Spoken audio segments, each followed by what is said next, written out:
Assalamualaikum warahmatullahi wabarakatuh.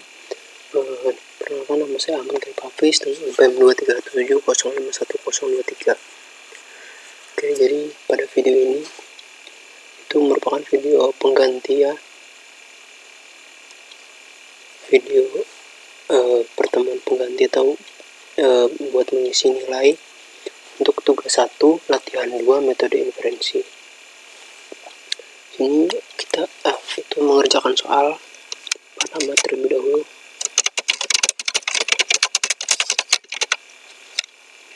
NPM 3701 dari kelas C. Oke, di sini soal pertama itu seorang dokter menggunakan sistem pakar untuk mendiagnosis penyakit. Sistem tersebut bekerja dengan aturan sebagai berikut. Jika pasien mengalami demam tinggi dan batuk, maka kemungkinan flu. Jika pasien mengalami demam tinggi, batuk, dan sesak napas, maka pneumonia, dan seterusnya. Nah, di sini tuh jawabannya adalah pasien mengalami pneumonia, dimana dengan C, pasien mengalami pneumonia karena gejalanya lebih spesifik dibanding flu. Pertanyaan, jika sistem pakar menggunakan metode inferensi Fort Chaining, maka kesimpulannya adalah C jawabannya. Kemudian yang kedua itu ada dalam konteks sistem pakar, mana pertanyaan berikut yang paling tepat menggambarkan perbedaan forward chaining dan backward chaining.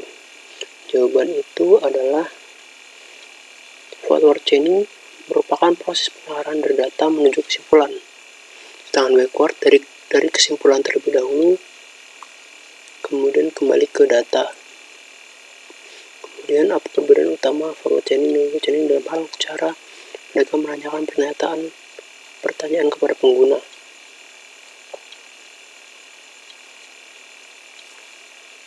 Jawabannya itu adalah B. Forward chaining menanyakan pertanyaan untuk mendapatkan fakta terlebih dahulu. Karena kan forward itu dari data ya, dapat data atau fakta dulu. Nah, sedangkan backward chaining itu menanyakan pertanyaan untuk mengonfirmasi tujuannya. Kemudian soal selanjutnya, dalam sistem pakar, representasi pengetahuan untuk jawaban itu adalah memungkinkan sistem melakukan penalaran dan mengambil keputusan. Soal berikutnya, seorang dokter ingin membuat decision tree sederhana untuk mendiagnosa penyakit berdasarkan gejala berikut. Jika pasien demam, cek apakah batuk, dan berikut seterusnya. Pertanyaannya, jika seorang datang dengan kondisi demam, ya, batuk, ya, dan pilek, tidak, maka untuk decision tree hasil diagnosanya adalah apa? Nah, jawaban itu adalah flu. Karena demam, karena di batuk itu kemudian ada kemungkinan flu. Kemudian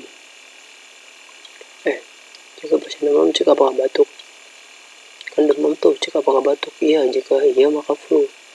Nah, jika tidak batuk maka karena biasa. Jika pasien tidak demam, jika pilek maka pasien alergi. Jika tidak pilek maka pasien sehat. Nah, karena demam dan batuknya iya, jadi kemungkinan besar adalah flu. Karena yang ini dulu gitu. Oke, lanjut ke soal berikutnya. Sebuah sistem pakar kesehatan hewan digunakan untuk mendiagnosis penyakit kucing. Aturan yang ada antara lain, jika kucing tidak mau makan dan lemas, kemungkinan perut sakit. Jika kucing demam tinggi, kemungkinan infeksi. Jika kucing perut, disarankan ke dokter hewan. Seorang pengguna memasukkan fakta kucingnya tidak mau makan dan lemas. Sistem kemudian menelusuri fakta tersebut sehingga dapat kesimpulan kemungkinan sakit perut dan berikan saran bersih ke dokter hewan. Metode inferensi yang digunakan pada kasus ini adalah jawaban itu binary. Jawaban itu forward chaining. Karena sistem mulai dari fakta dulu. Gejalanya apa sih? Jika tidak memakan dan lemas, kemungkinan sakit perut. Aduh, salah pencet. Seperti itu. Kemudian dalam sebuah binary, soal berikutnya sebuah binary decision tree dengan ENOD. Yang benar adalah Semua internal node adalah pertanyaan. Ini jawabannya. Kemudian epistemologi dalam konteks sistem pakar merujuk pada studi tentang pengetahuan, termasuk sifat, struktur, dan asal-usulnya. Kemudian soal berikutnya, metode inferensi dalam sistem pakar ada berbagai macam. Jika sebuah sistem pakar dimulai dari sebuah hipotesis, kesimpulan sementara, dan kemudian mencari fakta-fakta yang mendukung atau menolak hipotesis tersebut, maka metode inferensi digunakan adalah backward chaining. Kemudian dalam sistem pakar yang menangani ketidakpastian, misalnya diagnosis gejala penyakit, representasi pengetahuan sering dikombinasikan dengan nilai keyakinan atau CF, Cartelli vektor. Tujuan utama penilaian ini adalah untuk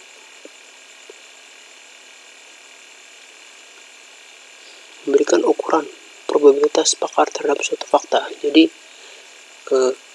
pakar itu membantu gitu, memberikan bobot untuk dari tidak pasti menjadi pasti gitu. Oke, mungkin segitu saja penjelasan dari saya. Terima kasih. Saya akhiri. Wassalamualaikum warahmatullahi wabarakatuh.